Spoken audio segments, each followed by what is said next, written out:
Now we will take a look onto the Angular 17 changes.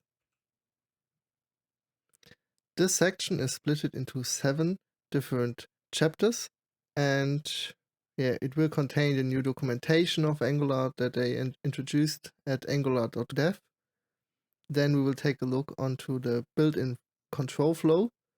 That's a new way to make templates render stuff under conditions and looping over elements. Then look at the new defer, which allows to lazy load components and define it inside of the template. The next thing will be the signals. That's already introduced with Angular 16, but only in a development state or not production ready state. Now we can using it in Angular 17.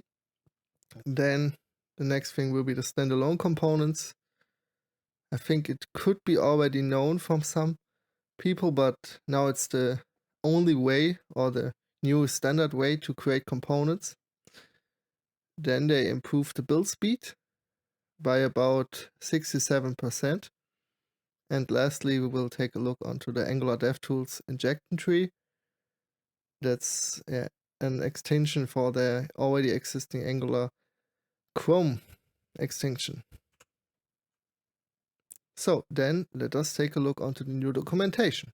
As you can see, Angular 18 is already available, but in that course I will not go over that few changes. In my perspective, it's really not that breaking, which means with the new stuff from Angular 17 you have a good base to work at least for Angular 18. This documentation here is really a game-changing documentation, which means you should try to use it if you have some questions about Angular or want to see or has a documentation about the new changes of Angular.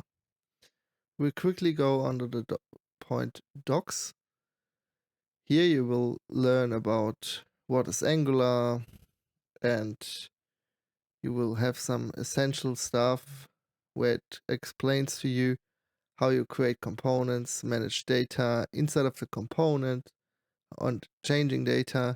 You will see how to render this data into the template, some base stuff that you has to learn before you working with Angular. And what I really like about this is the start coding section. If you go on that, you see a live preview of a code that you see here on the left, and you can live changing something on it, and it compiles it for you and showing it there.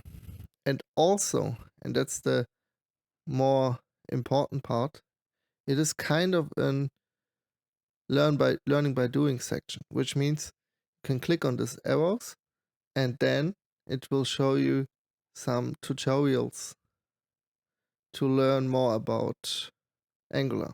And if you say that's fine, I will check my answer with the stuff you have to do here step by step. In that example, it would be putting Hello Universe into that one, and here it says we should change the color blue to this hex number, and if you change it, you see on the right side that color in here, and if you click on the reveal answer, nothing will change because this answer is completely right.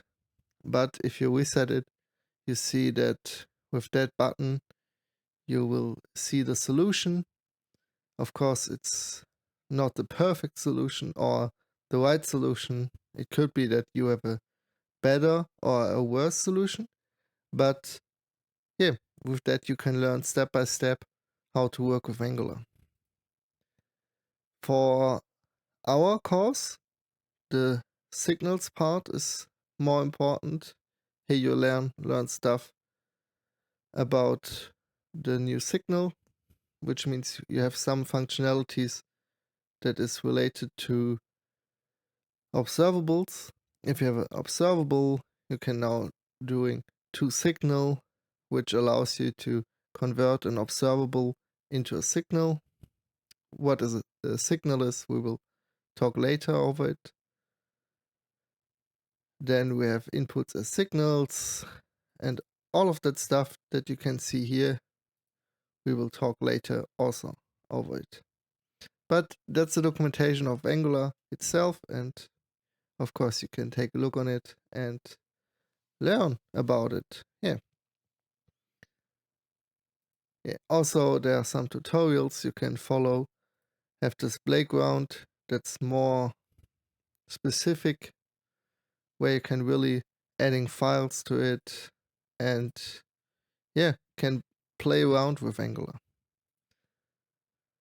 And yeah, there's also a kind of dictionary where you can search for stuff and can click on it and you get a documentation about what you can provide with it. And yeah, that's, I think, a quick overview over the documentation of Angular. I hope that helped you a little bit. And yeah, from my point of view, that's a really good documentation from now on. Ready to learn Angular 19, 20, and 21. This course covers everything new in these latest versions. From hydration, event replay, resource API, signal forms, we cover it all. You will get a complete playground app showcasing all features. Plus, we will build a weather app from scratch to implement everything hands-on. Full source code for both projects included. Check the link in the description.